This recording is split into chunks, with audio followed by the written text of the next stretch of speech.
This is the new Tesla Model 3, and Tesla has changed around 50% of the parts on this car to make it more stylish, more aerodynamic, more efficient, more luxurious, more comfortable, and more safer. Sorry, that should just be safer. Anyhow, in this video I'm going to tell you everything you need to know about this car. Let's start off with the stylish bit. So one of the big changes here at the front are to the lights. They're now slimmer and sleeker than before and have more prominent LED daytime running lights. They've gone a bit more Audi with the headlights. Also, they've done away with the old fog lamp and the vent at the side here. Now you've just got this one big central vent. I think the car looks a little bit more aggressive than before, less fish-like. Do you know what? I think there's a little bit of a hint of the Hyundai Ioniq 6 about it. Or maybe, if I'm being a bit kinder, an Aston Martin Vantage. From the side, the Model 3 is very similar to before because this is actually a mid-life facelift, not an all-new car. However, there are some new alloy wheel designs, so you get 18 and 19 inches, and the 19s, which is what these are, have these special slats inserted there, which make the wheels look a little bit larger than normal. Also, there's two new paint schemes. There's an ultra red, which is very similar to what you get on the new Tesla Model S, and then this stealth grey, which is pretty nice. Finally, around the back, there are some new tail lights, and they're no longer split like on the previous car. That means that when you open the tailgate, the lights go completely. Also, this lower part of the bumper has been redesigned as well, and you've got these fog lights integrated into them. Here on the inside, there is a new dash design. The general idea is the same with this large landscape screen and the very minimalist dash. However, the design of it is different. You've got LED lighting up there. This panel here, you can actually personalize it with different materials and colors. You've got this big central vent. Also, the steering wheel is different. So now you've got the indicators on there. So there's no stalks at all on this car. You used to have the indicators on a stalk and the cruise control on a stalk as well.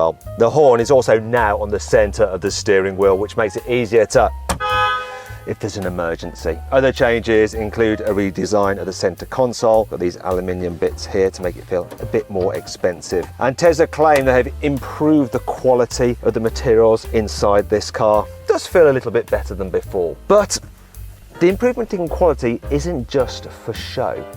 You see, Tesla chose the materials for their ability to absorb noise as well, because one of the ways to make the car more quiet and comfortable to travel in is to stop noises vibrating around the cabin. Also, they've stopped noise entering into the cabin in the first place. So the old Model 3 had acoustic glass on the windscreen and the front windows, but now it has it on the rear windows and the back window. They've also fitted more sound insulation to the car. There's also a little uptick in the bonnet to help deflect wind over the windscreen. Also, what they've done is fitted some new tyres specifically developed for this car, which reduce road noise. The overall effect of this, according to Tesla, is a 30% improvement in wind noise and ambient noise, which means basically if you pull up at the traffic lights and there's a truck chugging along next to you, it should reduce that kind of noise coming into the cabin. Also, there's a 25% improvement in impact noises, which is basically noise from your suspension, and a 20% improvement in road noise. Another way Tesla has tried to make this Model 3 feel more luxurious is to improve the suspension. So the old Model 3 was pretty good at dealing with bigger bumps, but it would tend to fidget over imperfections in the road. So to try to address this, what Tesla have done is upgraded the suspension. So they've fitted new springs and dampers. They've altered the geometry of the front suspension. They've changed the way they're mounting the subframes to the actual chassis with more bonding points, and they've upgraded the bushings as well. They've even worked on the tyres, so as well as improving road noise, these tyres are apparently more cushioning, so they help iron out some of the bumps in the road.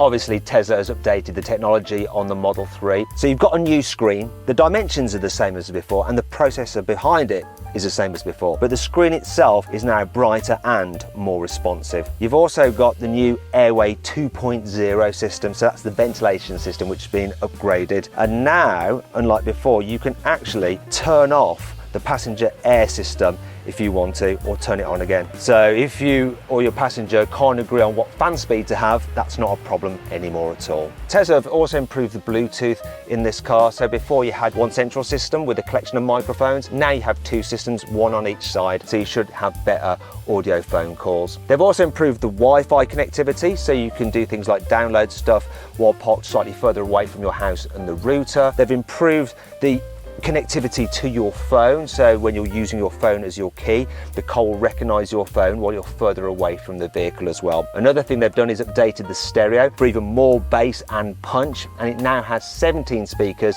instead of 14 speakers. As before, you've got wireless charging here, and underneath the center console there is a USB-C port which can charge at 65 watts, so you can actually charge a laptop off it. You've also got two USB-C ports here in the back as well. But the big news is this screen here for rear passengers. So they can do things like control the stereo, the climate control here in the rear, and they can even watch movies and play games on that screen. Tesla has also updated the geometry of the seats to make them a little bit more reclined and comfortable, though I still do find them a little bit too close to the floor, so your knees are quite high up and you can't really stretch your feet out underneath the seat in front. However, the seats are now perforated, which looks a little bit more expensive. However, the perforations in the front actually serve a purpose, because now the front seats aren't only heated, they're also ventilated with cool air. The final major thing that Tesla's changed on this car is the efficiency. Now, they actually haven't done anything to the motors nor the batteries. However, they have been able to improve the car's efficiency by up to 8% by improved aerodynamics. So those styling changes aren't just for show, they actually improve the car's aerodynamics. And the drag coefficient has now gone down to 0.219 CD from 0.225 CD for the old car, and that makes the new Tesla Model 3 the most aerodynamic Tesla you can get. So what does the efficiency improvement mean to the car's range? Well, the rear-wheel drive version will be capable of 554 kilometers, and the dual motor long-range version 678 kilometers. And if you want that in miles, it's these figures. Now, the car will go on sale in Europe in October. However, in the UK, we're going to have to wait until sometime next year. An unspecified time next year.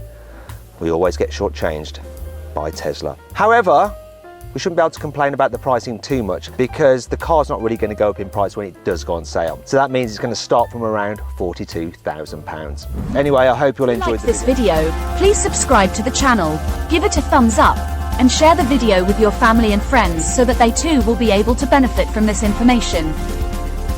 Thank you for watching, and we look forward to seeing you soon with another video.